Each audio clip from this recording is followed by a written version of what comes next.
A lot of people use I-94 every day. But interstates in North Dakota are facing the same dilemma highways all across the country are facing: lack of funding.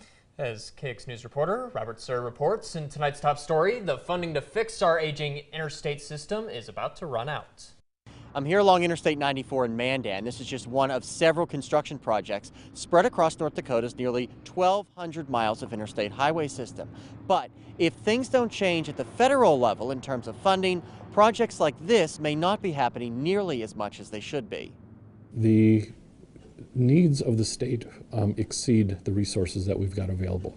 You don't have to drive for very long on North Dakota's interstates to realize some stretches are in rough shape. But with repair costs continuing to skyrocket, many states are forced to delay certain work because the funding just isn't there. A recent report commissioned by the U.S. Department of Transportation showed that funding on a federal level for interstates needs to be increased to somewhere between $45 and $70 billion a year over the next 20 years. Funding today is around $25 billion. North Dakota gets around $240 million a year for road work. This year, they're using around $100 million of that for interstate work. But the DOT's Steve Soloway tells me it's not even close to what they really need. We need approximately 140% increase in funding to match the needs that are showing through our pavement management system. That equates to an extra $336 million per year. Federal funding comes from the Highway Trust Fund, which passes out money to each state for interstate projects. But that pot is going to expire next September unless something is done. The report recommended increasing the national gas tax, something that hasn't been done since 1993, from its current rate of 18.4 cents to 30 cents a gallon. Drivers I spoke with had mixed reviews. A little bit would be fine. I think we need it.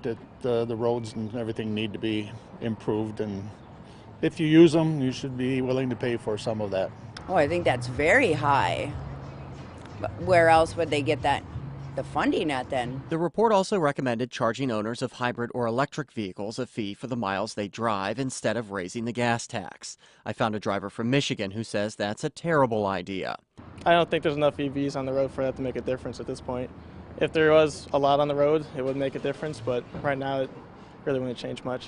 Whatever happens needs to happen soon, or your ride to work could get a lot bumpier. Reporting for KX News, I'm Robert Suhr. The DOT also relies on federal funding for bridge projects. It tells us of the 752 bridges in the state, it maintains 358 of them are more than 50 years old, and 36 of them are over 70. The state gas